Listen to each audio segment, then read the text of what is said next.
آج ہم انشاءاللہ والدین کے لیے دعاؤں کے بارے میں بات کریں گے کہ ہم کس طرح ان کے لیے بہترین دعائیں کر سکتے ہیں، کیونکہ والدین وہ ہستی ہیں جن کے احسانات ہم پر سب سے زیادہ ہیں۔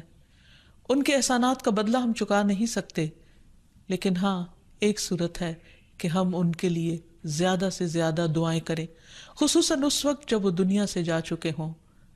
اور ہم ان کے لیے کسی قسم کی کوئی جسمانی خدمت یا مالی خدمت یا کسی اور طریقے سے کوئی مدد ان کی نہ کر سکتے ہوں۔ اللہ سبحانہ تعالیٰ کو دعا کرنا بہت پسند ہے۔ اللہ تعالیٰ فرماتے ہیں وَقَالَ رَبُّكُمُ ادْعُونِي أَسْتَجِبْ لَكُمْ، اور تمہارے رب نے فرمایا کہ مجھ سے دعا کرو، میں تمہاری دعا قبول کروں گا۔ تو اللہ سبحانہ تعالیٰ نے خود ہمیں حکم دیا ہے کہ مجھ سے مانگو، تو ہمیں اللہ سبحانہ تعالیٰ کی اطاعت کرتے ہوئے مانگتے رہنا چاہیے۔ اور ویسے بھی ایک اور آیت میں آتا ہے وَإِذَا سَأَلَكَ عِبَادِي عَنِّي، اور جب آپ سے میرے بندے میرے بارے میں پوچھیں، یعنی اللہ سبحانہ تعالیٰ کے بارے میں کہ ہمارا رب کہاں ہے، ہم اس سے کیسے دعا کریں، تو آپ ان کو بتائیے فَإِنِّي قریب، میں تو قریب ہوں، بہت قریب، دور نہیں ہوں، بیچ میں کسی اور کو لانے کی ضرورت ہی نہیں، سب سے زیادہ تو میں ہی تمہارے قریب ہوں۔ اجیب دعوت الداعی اذا دعانی، میں پکارنے والے کی پکار کا جواب دیتا ہوں جب بھی وہ مجھے پکارتا ہے، دن کو پکارتا ہے یا رات کو پکارتا ہے، غم میں پکارتا ہے یا غصے میں پکارتا ہے، بھوک میں پکارتا ہے یا بیماری میں پکارتا ہے، جب بھی پکارتا ہے میں اس کی پکار سنتا ہوں۔ تب اس کو کیا چاہیے کہ فَلْيَسْتَجِيبُوا لِي، چاہیے کہ وہ بھی میری بات مانے، یعنی اگر وہ چاہتے ہیں کہ ان کی دعائیں سنی جائیں تو انہیں میری اطاعت کرنی چاہیے۔ وَلْيُؤْمِنُوا بِي، اور چاہیے کہ مجھ پر ایمان لائیں، مجھ پر اعتماد کریں، مجھے اپنا رب مان لیں، لعلہم یرشدون، شاید کہ وہ سیدھی راہ پائیں، ان کو صحیح راستہ مل جائے۔ ہوتا یہ ہے کہ جب انسان کی زندگی میں کوئی مشکل آتی ہے تو اس کے پیچھے کوئی مقصد ہوتا ہے، کوئی حکمت ہوتی ہے۔ اللہ سبحانہ تعالیٰ اپنے بندے کو اپنے اور قریب کرنا چاہتا ہے، اس لیے وہ اس کو کسی نہ کسی ایسے دکھ، تکلیف یا پریشانی میں مبتلا کر دیتا ہے تاکہ بندہ اپنے رب کی طرف رجوع کرے، اس مشکل پر صبر کر کے اجر پائے، اللہ تعالیٰ کی طرف رجوع کر کے اور زیادہ دعا مانگے، کیونکہ دعا عبادت ہے، الدعاء هو العبادہ، اللہ سبحانہ تعالیٰ کے نزدیک نہایت پسندیدہ، اس لیے ہمیں کثرت سے پکارتے رہنا چاہیے۔ اور جب بھی ہم دعا مانگیں تو اس سے پہلے اللہ تعالیٰ کی حمد و ثنا ضرور بیان کریں۔ ایک حدیث میں آتا ہے عبداللہ بن مسعود رضی اللہ عنہ کہتے ہیں کہ میں نماز پڑھ رہا تھا اور نبی صلی اللہ علیہ وسلم، ابو بکر اور عمر ایک ساتھ تھے۔ جب میں بیٹھا تو اللہ تعالیٰ کی حمد و ثنا بیان کی، پھر نبی صلی اللہ علیہ وسلم پر درود بھیجا، پھر اپنے لیے دعا کی، تو نبی صلی اللہ علیہ وسلم نے فرمایا مانگو عطا کیا جائے گا، مانگو عطا کیا جائے گا۔ تو اس سے پتہ یہ چلتا ہے کہ دعا سے پہلے اللہ تعالیٰ کی حمد و ثنا بیان کرنا ضروری ہے۔ اللہ تعالیٰ کی حمد و ثنا کے بے پناہ کلمات ہیں، لیکن آج ہم ان کلمات میں سے ایک کلمہ جو اللہ تعالیٰ کو بے حد محبوب ہے وہ آپ کو بتاتے ہیں، جو نماز کے آغاز میں بھی پڑھا جاتا ہے، اور نماز کے علاوہ بھی اگر اللہ تعالیٰ کی حمد و ثنا کرنا ہو تو اس دعا کو پڑھ سکتے ہیں۔ سبحانک اللہم وبحمدک وتبارک اسمک وتعالی جدک ولا الہ غیرک، اے اللہ تو پاک ہے اپنی تعریف کے ساتھ، تیرا نام بڑا ہی برکت والا ہے، تیری بزرگی بلند و برتر ہے، تیرے علاوہ کوئی بھی الہ نہیں ہے۔ تو بہرحال والدین کے لیے دعا کرنے سے پہلے اللہ سبحانہ تعالیٰ کی حمد و ثنا بیان کیجئے، پھر نبی صلی اللہ علیہ وسلم پر درود بھیجئے، اور پھر اپنے ماں باپ کے لیے دعائیں کیجئے، کیونکہ یہ اللہ تعالیٰ کا حکم بھی ہے وَقُلْ رَبِّ ارْحَمْهُمَا كَمَا رَبَّيَانِي صَغِيرًا، اور آپ کہہ دیجئے اے میرے رب ان دونوں پر رحم کیجئے، یعنی والد پر بھی اور والدہ پر بھی، جیسے انہوں نے مجھے چھوٹا سا پالا تھا، بچپن میں پالا تھا، جب میں نہ خود کھا سکتا تھا نہ پی سکتا تھا اور نہ خود اپنے آپ کو صاف کر سکتا تھا، تو انہوں نے دن رات بغیر کسی وقفے کے میری خدمت کی، تو اے رب اب جب کہ وہ بڑے ہو گئے ہیں، وہ تیری رحمت کے محتاج ہیں، تو ان پر رحمت فرما اور ان کی مشکلات آسان فرما۔ پھر اسی طرح والدین اگر زندہ ہوں تو بھی دعا کی جائے، اور اگر وہ فوت ہو جائیں تو وہ اور بھی زیادہ دعاؤں کے مستحق ہو جاتے ہیں۔ جب برزخ میں والدین کا درجہ بڑھا دیا جاتا ہے، یعنی بلند کیا جاتا ہے، تو وہ پوچھتے ہیں کہ ہمیں درجے کی یہ بلندی کیوں کر حاصل ہوئی؟ تو انہیں بتایا جاتا ہے کہ یہ تمہاری اولاد کی دعا کی وجہ سے۔ ویسے بھی جب انسان فوت ہو جاتا ہے تو اس کے اپنے عمل کا سلسلہ ختم ہو جاتا ہے۔ 3 چیزیں مرنے کے بعد بھی فائدہ دیتی ہیں، جن میں سے ایک صدقہ جاریہ ہے، دوسرے ایسا علم جو انسان اپنے پیچھے چھوڑ جائے جس سے لوگ فائدہ اٹھائیں، اور تیسرے ولد صالح یدعو لہ، نیک اولاد جو اپنے والدین کے لیے دعائیں کرے، یعنی بیٹے کی دعا یا بچوں کی دعا اپنے والدین کے حق میں قبول ہوتی ہے، اس لیے خوب خوب دعائیں کرنی چاہیے۔ ہم دیکھتے ہیں کہ مختلف پیغمبر بھی اپنے رب سے اپنے والدین کے لیے دعائیں کرتے رہے ہیں، جن میں نوح علیہ السلام کی دعا ہے۔ وہ کہتے ہیں رب اغفر لی ولوالدی ولمن دخل بیتی مؤمنا وللمؤمنین والمؤمنات، اے میرے پروردگار مجھے بخش دے اور میرے والدین کو بخش دے، اور ہر اس شخص کو جو میرے گھر میں مومن کی حیثیت سے داخل ہوا ہو ان سب کو بھی بخش دے۔ اسی طرح ابراہیم علیہ السلام کی دعا ہے ربنا اغفر لی ولوالدی وللمؤمنین یوم یقوم الحساب، اے ہمارے پروردگار مجھے، میرے والدین اور تمام مومنوں کو اس دن معاف کر دینا جس دن حساب لیا جائے گا۔ پھر اسی طرح ہم دیکھتے ہیں کہ صحابہ کرام اپنے والدین کے لیے دعائیں کیا کرتے تھے، جن میں خاص طور پر حضرت ابو ہریرہ کا ذکر ملتا ہے کہ وہ ایمان لے آئے تھے لیکن ان کی والدہ مشرکہ تھیں،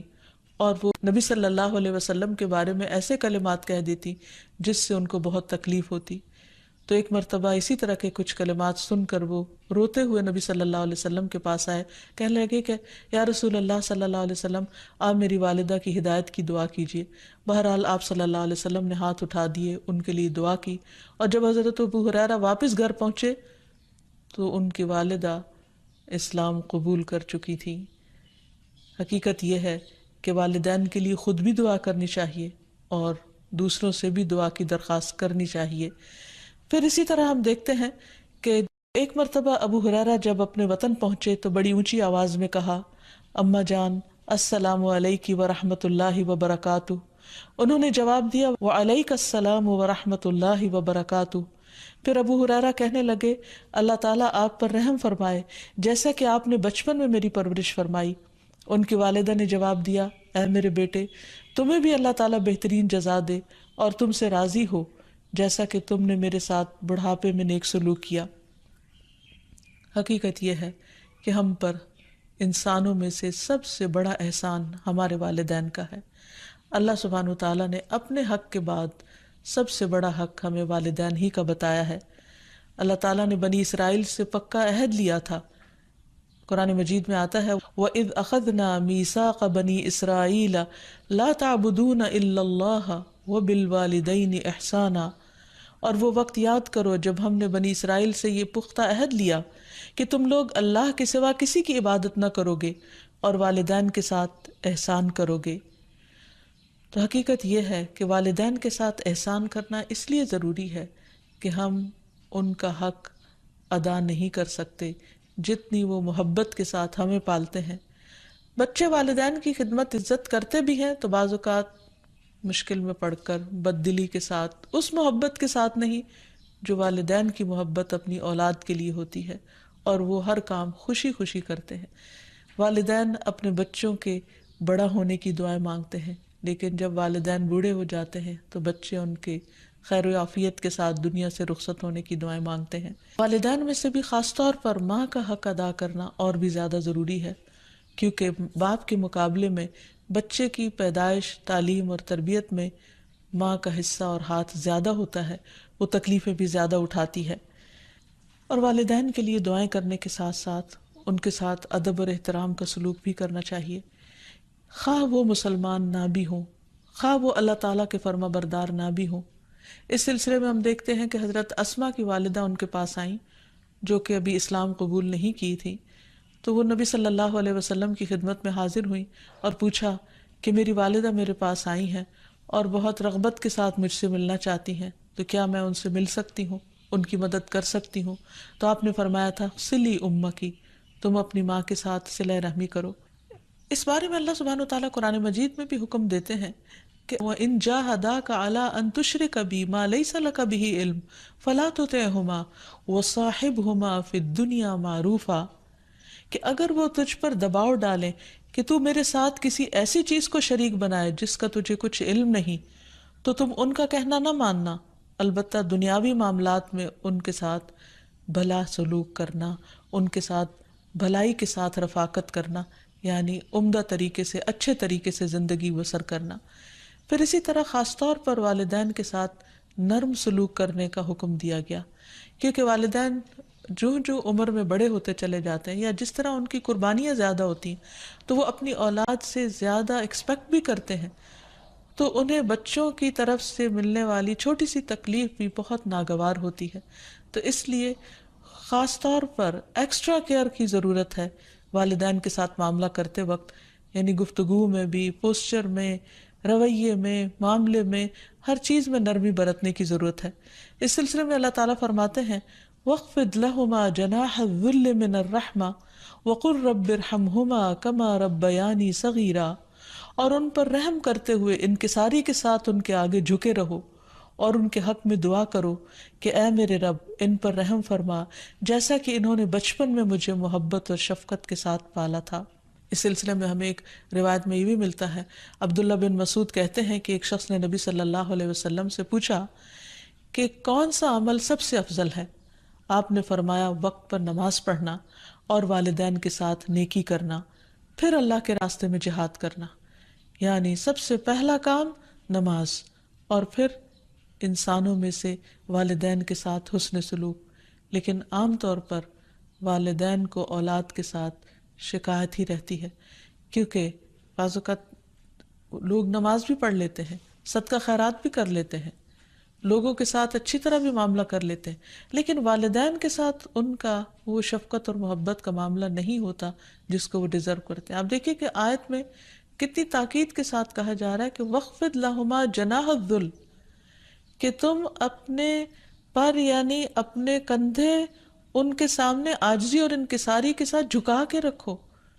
یعنی جب ان کے سامنے بیٹھو یا کھڑے ہو یا بات کرو تو اس وقت بھی تمہارے اندر ایک خاص قسم کا جھکاؤ ہونا چاہیے۔ پھر اسی طرح یہ ہے کہ والدین کو اف تک کہنے کی اجازت نہیں۔ بعض اوقات انسان کا اپنے والدین کے ساتھ ڈس ایگریمنٹ ہو جاتا ہے، کسی بات پر اختلاف ہو سکتا ہے، وہ دین کا معاملہ ہو سکتا ہے، وہ دنیا کا معاملہ ہو سکتا ہے، وہ سوچ کا فرق ہو سکتا ہے، وہ جنریشن گیپ ہو سکتا ہے، وہ کوئی بھی چیز ہو سکتی، لیکن اس میں اولاد کو یہ حق نہیں دیا گیا کہ وہ والدین کے ساتھ بدتمیزی کرے۔ ہمارے دین نے ہمیں یہ سکھایا ہے کہ وَلَا تَقُلْ لَهُمَا أُفٍّ وَلَا تَنْهَرْهُمَا، کہ تم ان کو اف تک نہ کہو اور ان سے ڈانٹ کر بات نہ کرو، وَقُلْ لَهُمَا قَوْلًا كَرِيمًا، اور ان کے ساتھ جب بات کرو تو بہت عزت کے ساتھ کرو، احترام کے ساتھ کرو۔ پھر اسی طرح ان کے ساتھ سختی سے بات نہ کی جائے، ان کا نافرمان نہ بنا جائے، جیسے اللہ سبحانہ وتعالیٰ نے یحییٰ علیہ السلام کو یہ حکم دیا تھا، یا یحییٰ خذ الکتاب بقوہ وآتیناہ الحکم صبیا وحنانا من لدنا وزکاة وکان تقیا وبرا بوالدیہ ولم یکن جبارا عصیا۔ اللہ تعالیٰ نے یحییٰ علیہ السلام کو بچپن میں ہی حکم دیا کہ اے یحییٰ، کتاب کو یعنی تورات کو